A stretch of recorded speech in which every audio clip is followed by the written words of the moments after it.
Okay, କୃଷି ନୈତିକ କ୍ଷେତ୍ରରେ ମୁଖ୍ୟ ସମସ୍ୟା ଗୁଡ଼ିକ କ'ଣ, ଯାହାକି ଏଇଟା ଆପଣଙ୍କର 5 ମାର୍କିଆ କିମ୍ବା 2 ମାର୍କିଆ ଇମ୍ପୋର୍ଟାଣ୍ଟ କ୍ୱେଶ୍ଚିନ୍ ଆସିବ ହିଁ ଆସିବ, ଏବେଠୁ ଲେଖିକି ରଖ।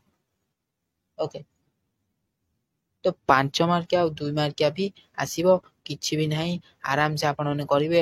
କୃଷି ନୈତିକ କ୍ଷେତ୍ରରେ ମୁଖ୍ୟ ସମସ୍ୟା ଗୁଡ଼ିକ କ'ଣ, ତ ଏମିତି କ୍ୱେଶ୍ଚିନ୍ ମାର୍କ ଆସିଥାଏ। କିଛି ନାହିଁ, ଆପଣମାନେ ଇଜିଲି କରିପାରିବେ। ମୁଁ ଜାଣିଛି ଏଇଟା ଆପଣମାନେ ବୁଝୁଛନ୍ତି ଆଉ ନୋଟ୍ ବି କରୁଛନ୍ତି, ବହୁତ ଭଲ କଥା, କିଛି ଅସୁବିଧା ନାହିଁ। ମୁଁ ଆପଣମାନଙ୍କୁ ବୁଝେଇବି ଆଜି କୃଷି ନୈତିକ କ୍ଷେତ୍ରରେ ମୁଖ୍ୟ ସମସ୍ୟା ଗୁଡ଼ିକ କ'ଣ ସବୁ ରହିଛି, ଯାହାଦ୍ୱାରା କି ଆପଣମାନେ ନିଜ ଭାଷାରେ ବଢ଼ିଆ ମଜା ଲେଖିପାରିବେ। କିଛି ନାହିଁ, ଆପଣ ସମସ୍ତେ ଜାଣିଛନ୍ତି।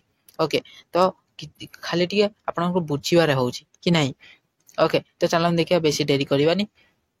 ତ ଦେଖନ୍ତୁ, କୃଷି ନୈତିକ କ୍ଷେତ୍ରରେ ମୁଖ୍ୟ ସମସ୍ୟା ଗୁଡ଼ିକ କ'ଣ।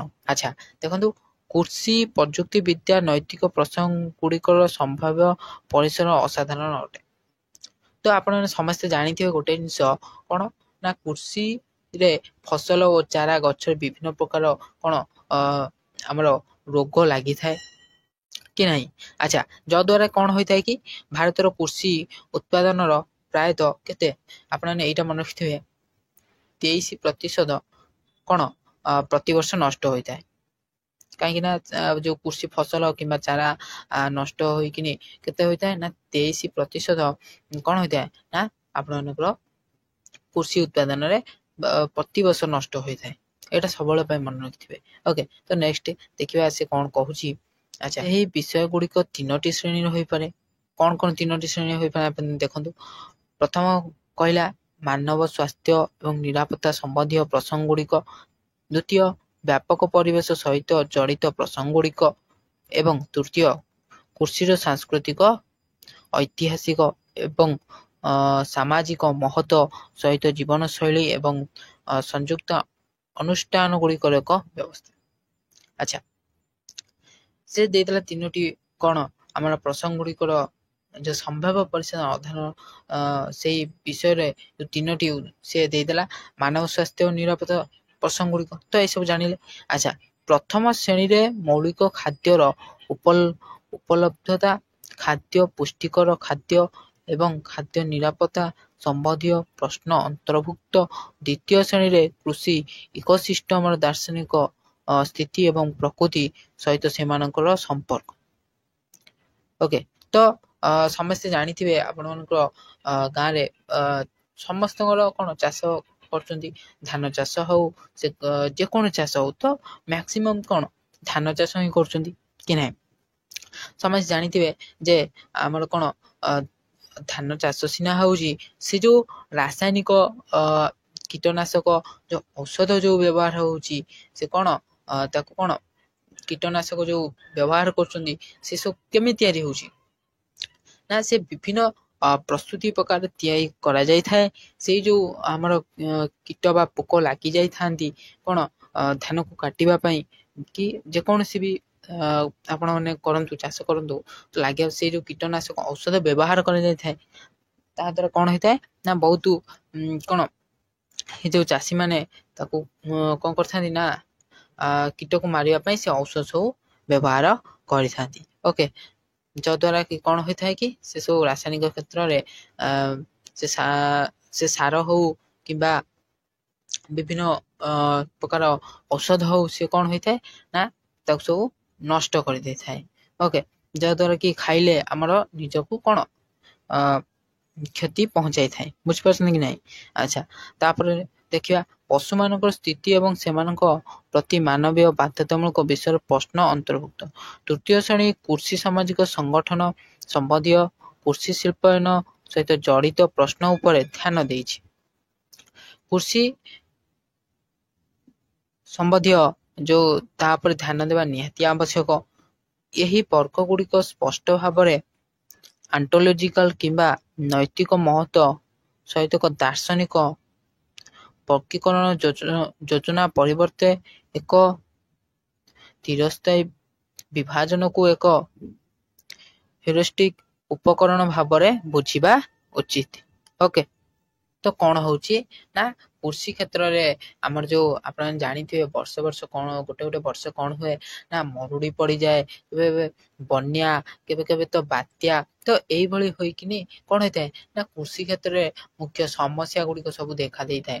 କାହିଁକି ନା ଆମର ପ୍ଲସ୍ ତା ସାଙ୍ଗରେ କ'ଣ ଠିକ୍ ସେ ମାନେ କୃଷି କ୍ଷେତ୍ରରେ ପାଣି ପାଏ ନାହିଁ। ଆପଣ ଜାଣିଥିବେ ବର୍ଷା ଦିନ ଏବେ ଯେଉଁ ଭଳିଆ ହେଲାଣି, ଗଛ କାଟି ଦିଆଯାଉଛି, ପ୍ଲସ୍ ତା ସାଙ୍ଗରେ ବର୍ଷା ଠିକ୍ ସେ ବି ହେଉନାହିଁ। ଓକେ, ତ ସେଇଭଳି କ'ଣ ହୋଇଥାଏ ନା ଏହିପରି ହେବାରୁ ଆମର କ'ଣ କୃଷି କ୍ଷେତ୍ରରେ ମୁଖ୍ୟ ସମସ୍ୟା ସବୁ ଦେଖା ଦେଇଥାଏ।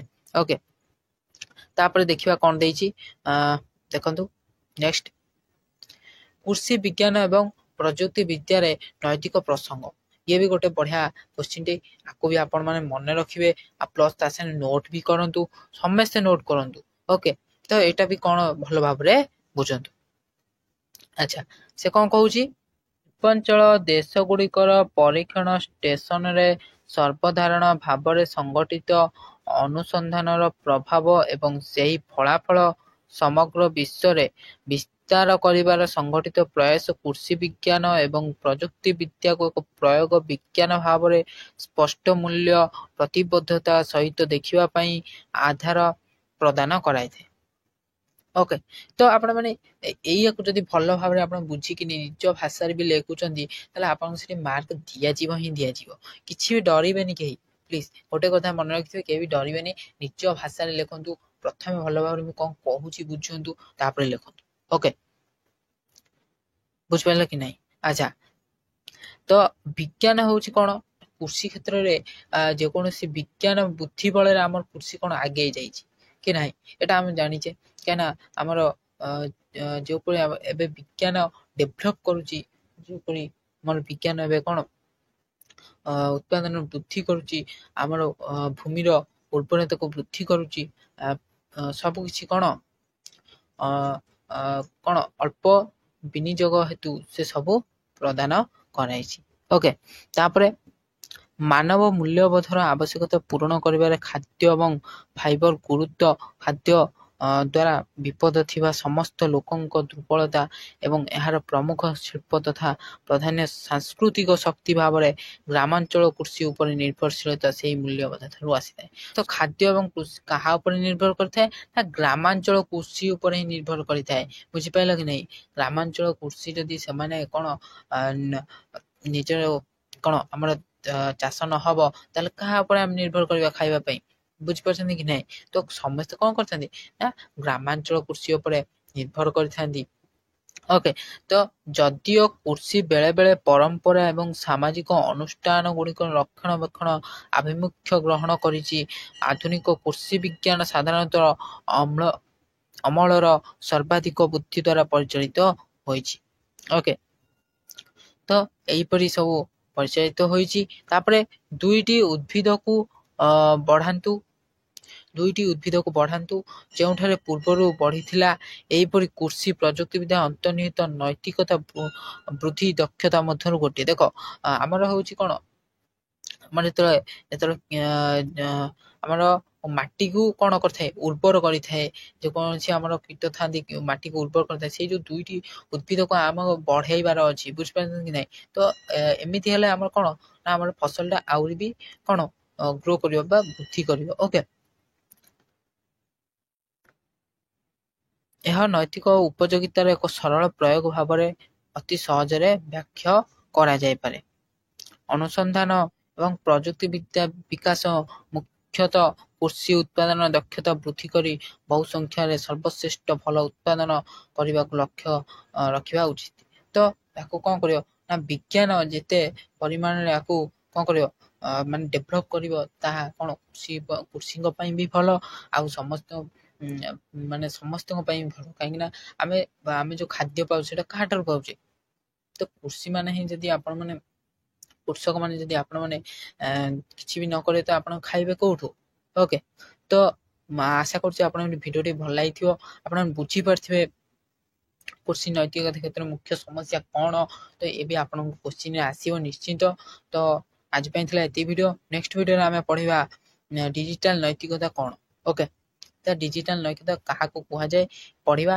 ଆଜି ପାଇଁ ଥିଲା ଏତିକି ଭିଡ଼ିଓ। ଯଦି ଭିଡ଼ିଓଟି ଭଲ ଲାଗିଥିବ ଭିଡ଼ିଓକୁ ଲାଇକ୍ କରିବେ, ଚ୍ୟାନେଲକୁ ଏଇଭଳି ଆଗକୁ ଭିଡ଼ିଓ ଦେଖିବା ପାଇଁ ଚ୍ୟାନେଲକୁ ସବସ୍କ୍ରାଇବ୍ କରିବେ। ଜୟ ହିନ୍ଦ, ବନ୍ଦେ ମାତରମ୍।